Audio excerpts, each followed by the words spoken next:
You wake up, not because you want to, because your body demands it. You open your eyes and the first thought is not gratitude or excitement. It is heaviness, a weight you cannot name, a fatigue that sleep does not fix. You are not suicidal. Let me be clear about that. You do not want to end your life, but you also do not want this life. Not the one you are living, not the one that feels like a loop of obligations and performances and invisible chains. You are tired of existing, not dying. Existing. There is a difference, and that difference is where you live. This is not laziness. This is not weakness. This is not a phase. This is your nervous system screaming a truth your mind refuses to hear. You have been running on fumes for so long that you forgot what fuel even feels like. You have been performing survival so convincingly that you mistook it for living. But your body knows. Your body always knows. You feel it in the mornings. The dread before your feet touch the floor. The mental exhaustion that arrives before you even speak to another human. The way a simple text message feels like a task. The way showering feels like a marathon. The way being alive feels like work. And the cruelest part, you cannot explain it to anyone, because when they ask what is wrong, you have no answer. Nothing is technically wrong. You have a roof. You have food. You have people who care. You have no right to feel this way. That is what you tell yourself. That is what the guilt whispers every single day. So you smile. You show up. You perform the role of someone who is fine. But inside you are disappearing. Let me tell you what is actually happening. You are not broken. You are exhausted from pretending you are not.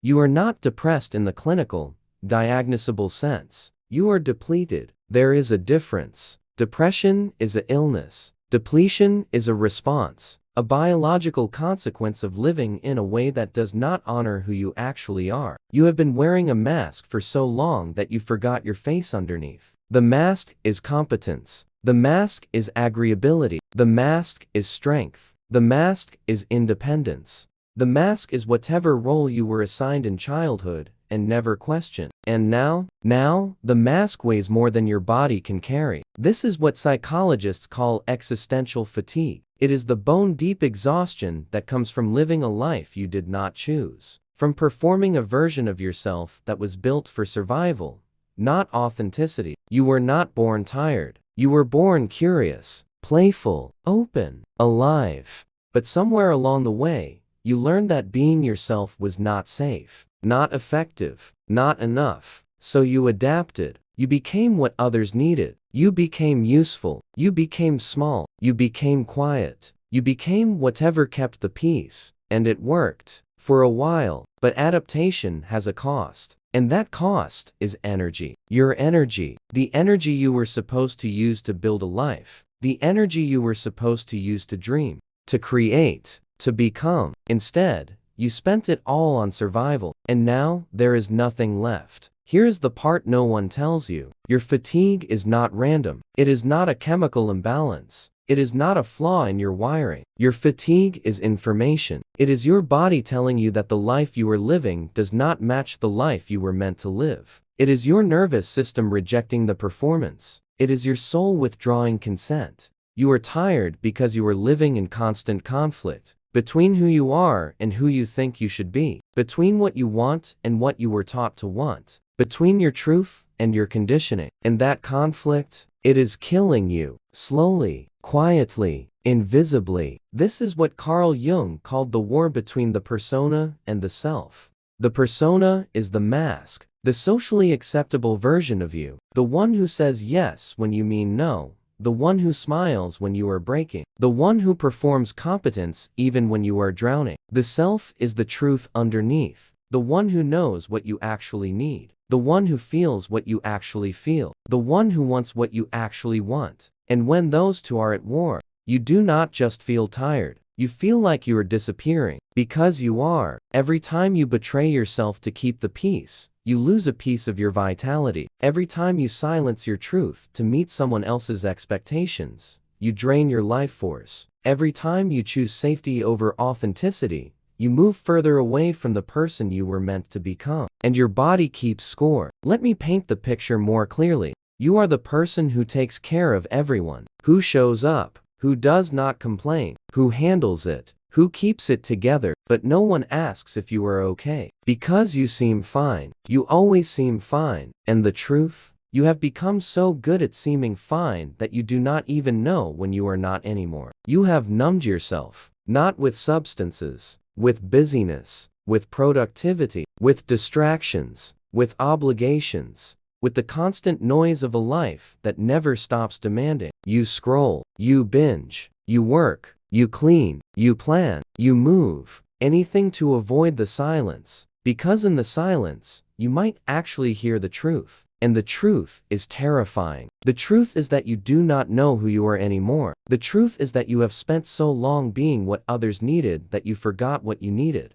The truth is that you are not living. You are coping. And coping is not the same as thriving. Coping is not the same as joy. Coping is not the same as being alive. Coping is just survival with better marketing. This is where it gets deeper. You are not just tired of your daily routine. You are tired of the entire framework. You are tired of the performance, the small talk, the fake smiles, the endless cycle of waking up, showing up, shutting down, and repeating. You are tired of pretending that any of it matters, that the job matters, that the gossip matters, that the opinions of people who do not really know you matter. You are tired of the shallowness, the surface-level connections, the relationships that feel like transactions, the conversations that never go deeper than the weather. You are tired of feeling like a ghost in your own life, like you are watching yourself from a distance, like you are performing a role in a play you never auditioned for. This is called depersonalization. It is your mind's way of protecting you from a reality that feels unbearable. When life becomes too much, your brain creates distance. It disconnects you from your emotions, from your body, from your experience. You feel numb,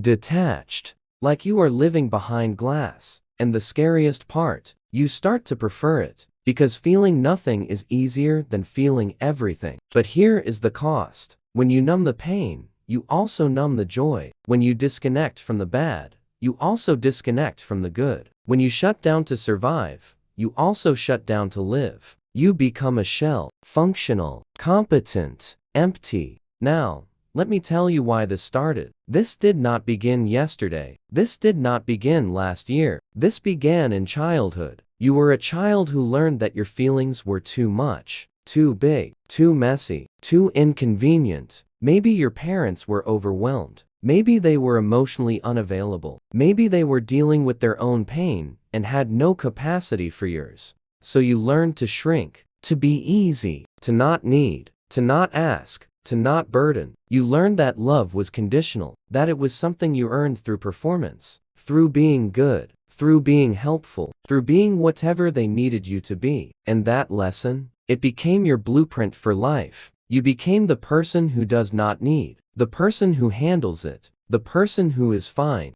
But deep down, you are still that child, waiting for someone to notice, waiting for someone to ask, waiting for permission to finally stop performing and just be. And no one ever does. Because you are too good at the mask. Too convincing, too strong. So you keep going, keep performing, keep surviving, until one day you wake up and realize you cannot remember the last time you felt truly alive. Here is what your fatigue is actually protecting you from. It is not protecting you from life. It is protecting you from disappointment. You have spent your entire life building, achieving, striving, believing that if you just worked hard enough, if you just did enough, if you just became enough, then you would finally feel worthy, happy, free. But you got there. You did the things. You checked the boxes. You became the person you thought you were supposed to become. And it did not fix anything. You are still empty, still searching,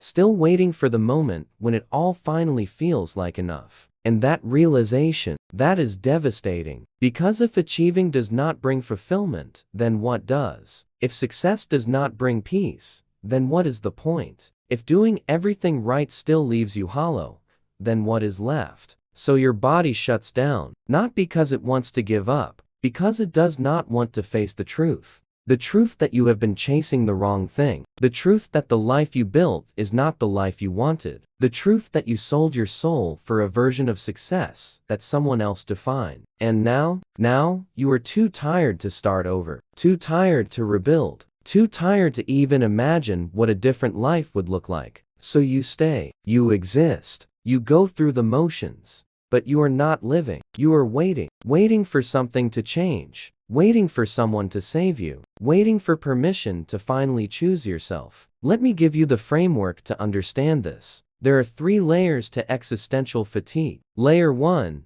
physical exhaustion. This is your body. The fatigue, the heaviness, the lack of energy. This is not just about sleep. This is about chronic activation of your stress response. Your nervous system has been in survival mode for so long that it has burned through your reserves. Your adrenal glands are tapped out. Your cortisol levels are dysregulated. Your body is running on empty. Layer 2, emotional depletion. This is your heart. The numbness, the detachment, the inability to feel joy. This is what happens when you suppress your emotions for years. When you swallow your anger, when you hide your sadness, when you bury your needs. Your emotional system shuts down to protect you, but in doing so, it also shuts down your capacity to feel anything at all. Layer 3, spiritual disconnection. This is your soul. The emptiness, the lack of meaning, the sense that none of it matters. This is what happens when you live a life that is out of alignment with your truth. When you betray your values, when you ignore your purpose, when you choose security over authenticity, your soul withdraws. It stops investing. It stops caring. Because why would it care about a life that does not honor it? And when all 3 layers are depleted, you do not just feel tired. You feel like you are fading, like you are becoming translucent, like you are disappearing from your own life. Here is the painful truth. You cannot fix this with a vacation, or a new job, or a relationship, or a hobby. Because the problem is not external. The problem is internal. The problem is that you have abandoned yourself. You have spent so long meeting everyone else's needs that you forgot you had your own. You have spent so long being who others needed you to be that you lost sight of who you actually are. And now you do not even know where to start. Because starting requires energy, and you have none. Starting requires hope, and you have lost it. Starting requires belief, and you do not believe anymore. So you stay stuck, existing, surviving, waiting. But here is what you need to know. The fact that you are tired is not a sign that you are broken. It is a sign that you are aware. You are aware that this is not enough.